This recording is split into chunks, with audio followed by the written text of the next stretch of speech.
Are you lost, sweetheart? This isn't the clearance aisle.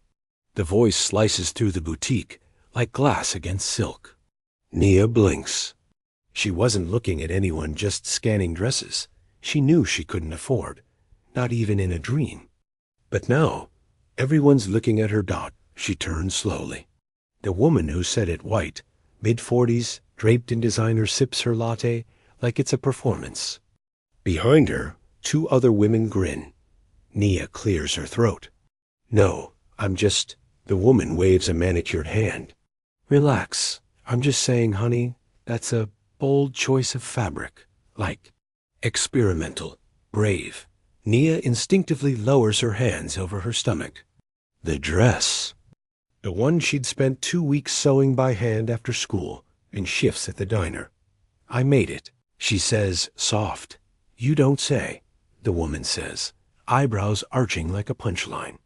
Well, I guess that explains it. Someone chuckles. Nearby, not loud, but loud enough. Nia glances toward the cashier. No help. Just averted eyes. She tries to move down the rack, pretending like this isn't happening, but her cheeks are burning. Her jaw tightens. The woman leans to her friend. Stage whispering, she probably thought this was a pop-up thrift. A friend laughs. Nia looks around. No one stops them. No one says anything. She'd heard about microaggressions. This wasn't micro. This was a theater. And she was center stage. I mean, let's be real, the woman continues, louder now. These dresses are for real women, not little girls playing dress up. Nia stares straight ahead, pretending to examine a pair of heels she couldn't afford in 4 lifetimes. The friend pipes up. I give her points for effort, though. She's like a Project Runway dropout. Victoria. That's the name. The clerk whispers when one of them asks to hold a fitting room. Victoria, Beverly Hills boutique royalty, fashion influencer, arrogant as her platinum card. Nia finally speaks. Quiet but firm. I came for the internship invitation. Victoria freezes for a beat, then cracks up laughing. Oh, sweetie, you got an invite? It said to show up in something self-made, Nia adds, suddenly wishing she hadn't. Oh, baby, Victoria says, stepping closer. Self-made, yes, but self-respect is important too. That fabric is screaming for mercy. The words hit like bricks. A laugh explodes behind the counter. The clerk quickly pretends to cough. Nia feels her lungs tightening, not from anger, from shame. She looks around the boutique. No one stops her. Not one soul says, hey, that's enough. They just ... watch. And now there's a new feeling rising in her chest. Not fear, something worse. Regret. Click. Victoria's phone flashes. Let me take a pic. This is too funny. Halloween came early. Nia's head jerks up. What are you doing? She whispers. Documenting art, Victoria says, mock serious. You did say it was self-made, right? People need to see this. The phone clicks again.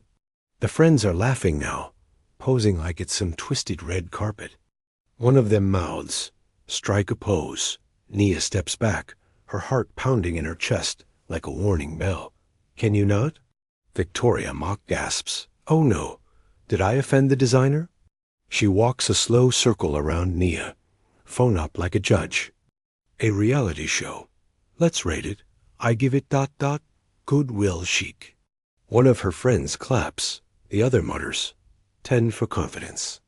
0 for fabric choice. Nia's throat tightens. Her fingers curl around the strap of her tote bag. The boutique clerk doesn't move, doesn't speak. A bystander near the accessories wall pulls out their phone and starts filming, but not to help. Their face says it all. This'll go viral for the wrong reasons. Humiliation leaks into every pore of Nia's skin. She came here with hope stitched into her seams. Now all she feels is threadbare. Nia doesn't speak. She doesn't move. In her mind, She's somewhere else cutting fabric late at night. Her mom asleep in the next room, dreaming about this moment. The day they'd see her. But they don't see her. They laugh at her, mock her, record her like she's a prop in someone else's show. I knew this dress was different, she thinks. I didn't know it would make me invisible. And just when she turns to walk out, the laughter stops.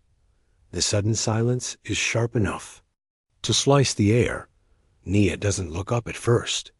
She thinks maybe they've moved on. Or maybe she's finally disappeared the way they wanted her to. But something's shifted. People are no longer laughing. They're staring behind her. Victoria's eyes are wide, frozen mid-sneer. Her phone slips just slightly in her hand. A soft ding sounds.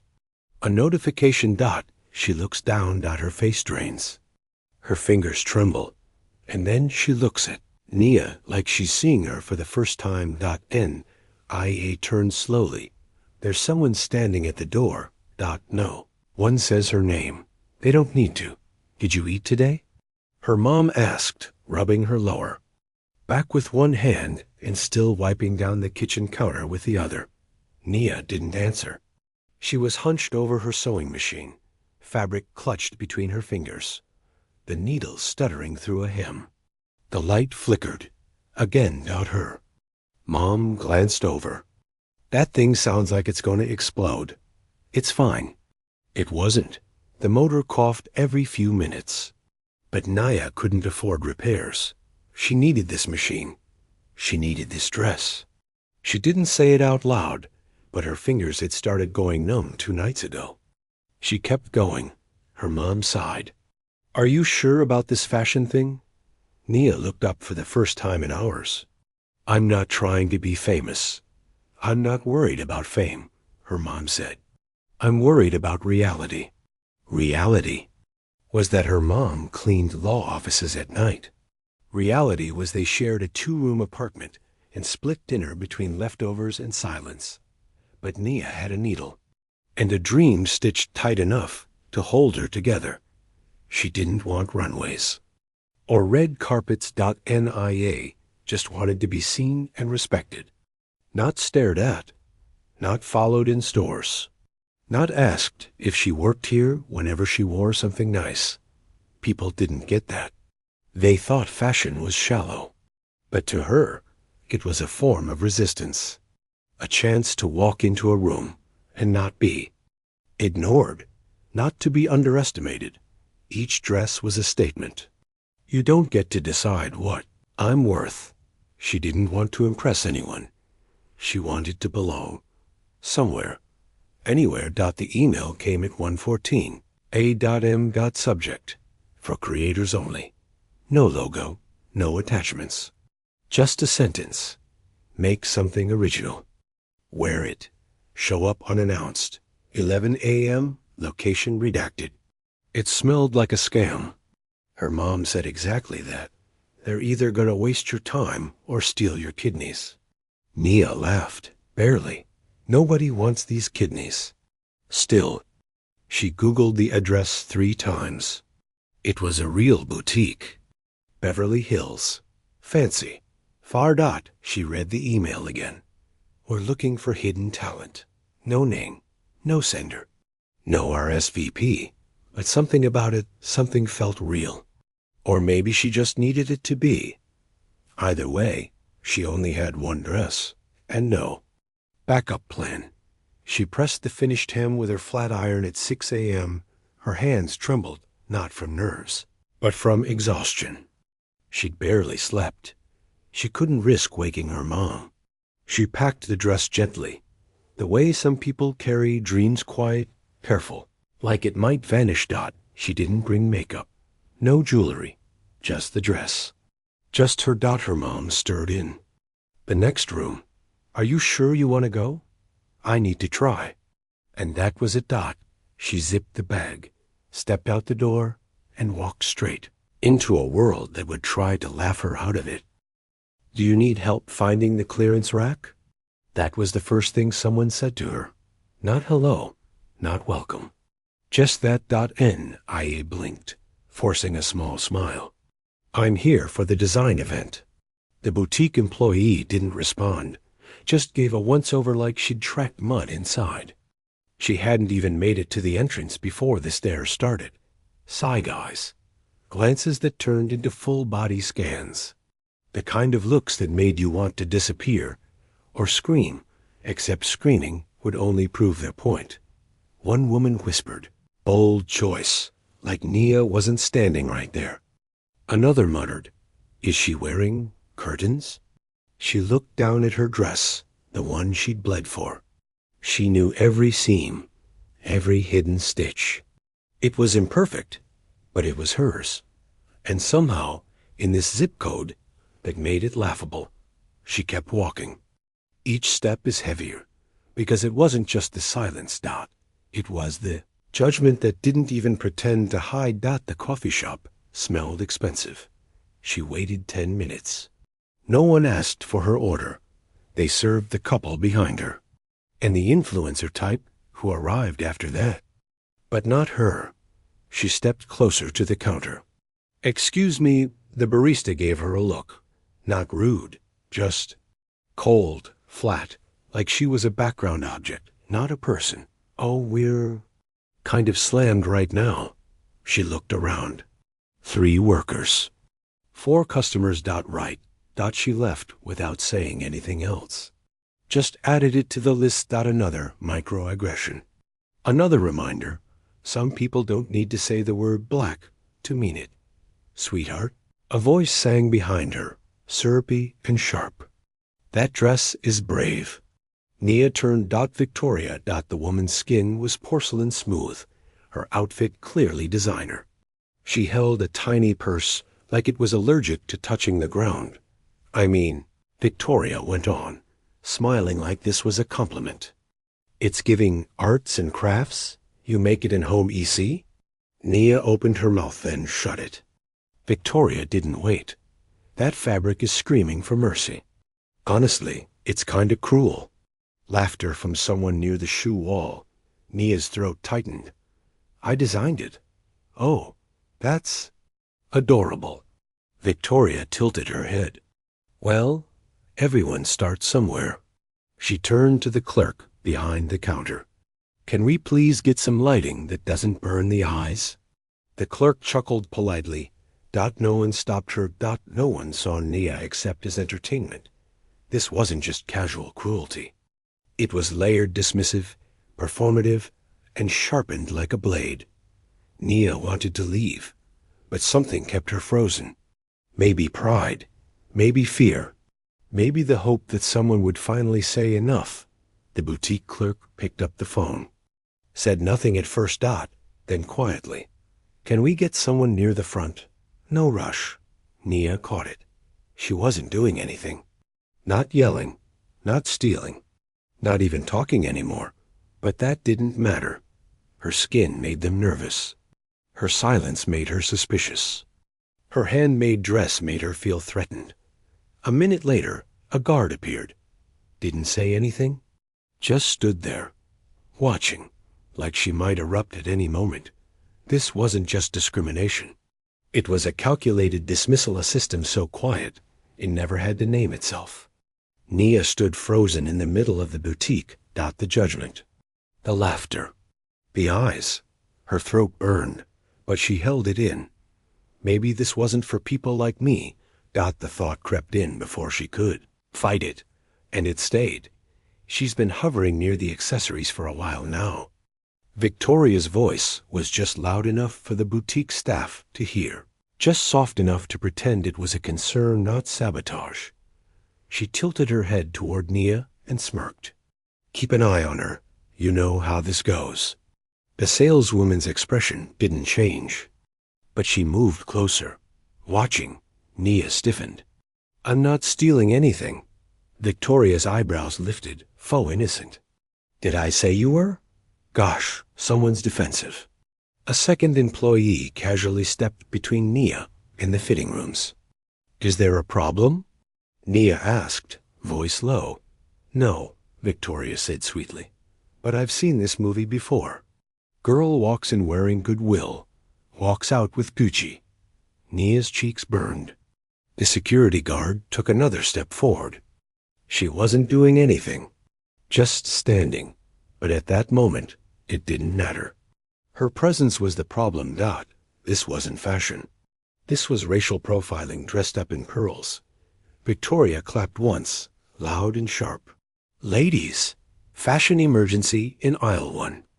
2 other women turned, curious. One held a glass of sparkling water. The other a $6,000 purse. Victoria pointed at Nia's dress. Goodwill chic. What do we think? The woman with the purse smirked. Oh, honey. It's very community theater meets disaster relief. The other laughed, covering her mouth. Did she mean for the stitching to show? Nia's fists clenched at her sides. She wanted to say, I made this with my hands. I designed this from nothing. I stayed up for nights while my mom cleaned office buildings. But her voice wouldn't come. Victoria leaned in. Don't take it personally. You tried. That counts for something somewhere. Laughter rippled around the boutique. Small, sharp, cruel. A young staffer looked up, clearly uncomfortable, but said nothing. That silence? It hit harder than any insult. Because when you're black, in a white space built to exclude you, even existing feels like trespassing. This wasn't just mockery. It was a message. You don't belong here. And they wanted her to believe it. Come on, Victoria said, grinning. Why don't you give us a little twirl, sweetheart?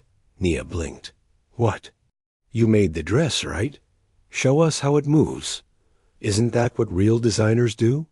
People started watching again. Phones came out. Victoria circled her like a predator. You want to be seen, don't you? That's what this is about, so twirl. Nia stood frozen. Her body didn't move, but inside, something cracked. This wasn't about fashion. It never was. This was humiliation as entertainment. She glanced toward the exit, but Victoria stepped closer. Don't be shy, she cooed. You walked in here acting like you had something to prove. Prove it. More laughter. More eyes. The clerk chuckled. The security guard didn't blink. Nia's hands trembled. I said no, she whispered. Victoria's grin widened. Louder, sweetie. I don't think anyone heard your big designer voice. Every second felt like hours. Her heartbeat pounded in her ears. She didn't twirl, but they didn't need her to. They'd already spun her into a joke. Please, stop. Nia's voice cracked like something inside her finally gave out. Victoria paused just for a moment, then laughed. Stop? Oh no, sweetheart. You walked into my store. Nia's eyes welled, but she refused to let the tears fall. Victoria stepped even closer. You thought a homemade dress and some guts would get you respect? That's cute. The bystanders watched, silent, still. You don't belong in this world, Victoria hissed. You're playing pretend, and it shows. That broke something. Not just in Nia, but in everyone who heard it. Because some truths are so ugly, they can't be disguised as jokes. Victoria smiled like she'd won, but she didn't notice the shift. Not yet. Let's get a group photo. Victoria chirped suddenly. Come on, this moment is iconic. She grabbed 2 other women and gestured for the clerk to take the picture. Nia moved a step away, but Victoria blocked her. No, you stay. You're the centerpiece. She forced Nia into frame. You'll be the before, like one of those makeover shows. The camera flashed. Nia didn't smile. Couldn't. She felt numb, drained, used. This wasn't just bullying. It was a performance. And she had been cast as the punchline. Click. Flash. Viral video in the making. But none of them noticed what was happening just outside the frame. Not yet. Victoria checked her phone mid-laugh and froze. Her smile dropped like glass, shattering. The clerk leaned over. What's wrong? Victoria didn't answer, because on her screen was a post, one that had already gone viral. One with a caption that read, Rich woman mocks young black designer. Then this happens. With a still shot of her Dot and Nia, and a familiar silhouette entering the store behind them. Voice cut through the boutique. Calm, chilling, impossible to ignore. Did you enjoy mocking my intern? Victoria turned slowly. Standing in the entrance, surrounded by phones and gasps, was Zendaya. Flawless, focused, furious. Everyone froze. Even the security guard took a step back. Zendaya's eyes didn't leave Victoria. You wanted a fashion moment, she said, voice like steel. Well, you just got one.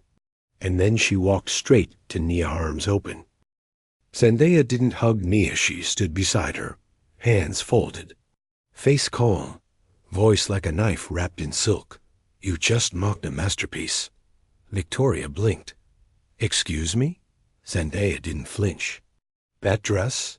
The one you called Goodwill chic? It's one of a kind, custom, sewn by hand. She paused, letting the weight drop. For me. For Fashion Week. The silence was instant. Deafening. Zendaya turned slightly. Nia designed it. All of it. Pattern. Stitch. Sole. Someone in the back gasped. You called her a thief, Zendaya continued. You laughed in her face. You tried to make her small. She looked Victoria dead in the eye. But what did you did? That says everything about you, and nothing about her.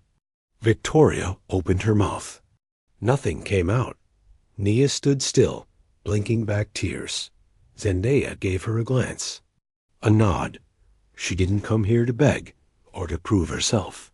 She already is the thing you're pretending to be. And for the first time, the room saw her not just the dress, the girl, the talent, the story. Victoria's voice cracked. I didn't know, Zendaya cut her off. Didn't know what? The boutique stayed frozen. You could hear someone's bracelet rattle in the back. Zendaya's tone dropped. That she was black? Or that you'd get exposed? Victoria stammered. I was just ... choking. I didn't mean. You meant every word, Zendaya snapped. You assumed she was less talented, less worthy, less human. Victoria shrank. It wasn't like that. Zendaya's eyes narrowed. It's always like that. She turned slightly, addressing the room. This is what discrimination at work looks like, except it wasn't even work. It was existence. The staffers looked down. A customer slowly slid their phone back into their bag. Mocked her dress, Zendaya said, but the only thing that's torn is your reputation. Victoria's face twisted. You're ruining my career. No, Zendaya replied. You did that the moment you decided her skin tone made her invisible. A soft voice broke the silence. Actually, we got it all on camera. The youngest staffer stepped forward, nervous, but steady, holding a tiny mic pack and a phone. Victoria spun. What is that? She was with me, Zendaya said. Planted, just in case. We've been documenting bias in the fashion industry. Real footage. Real stories. Victoria lunged toward the phone. Too late. The staffer handed it to Zendaya, who tapped the screen. Every insult. Every look.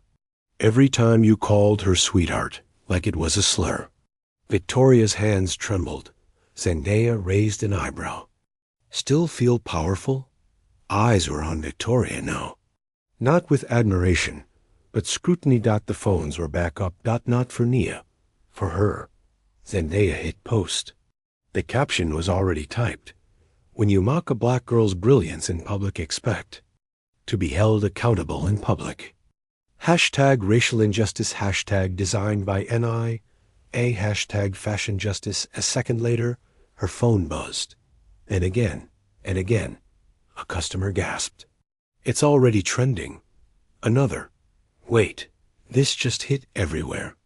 Twitter, TikTok, even CNN.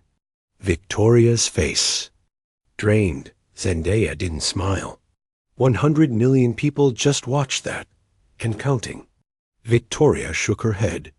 You can't. This is what exposure looks like, Zendaya said coldly. Not the red carpet. This. She turned to Nia. People are finally seeing you. Nia's voice was small. I didn't want it like this. I know, Zendaya said gently. But the world needed to. Nia's eyes flicked toward Victoria. She didn't feel small anymore. She felt seen. Victoria reached for support, but it was gone. The same woman who laughed with her now stepped back. One whispered, I had no idea. I thought she knew her. Another clutched her bag and looked down. Even her assistant perfect makeup. Trembling lips took 2 steps back and said quietly, I'm sorry, but I can't be part of this.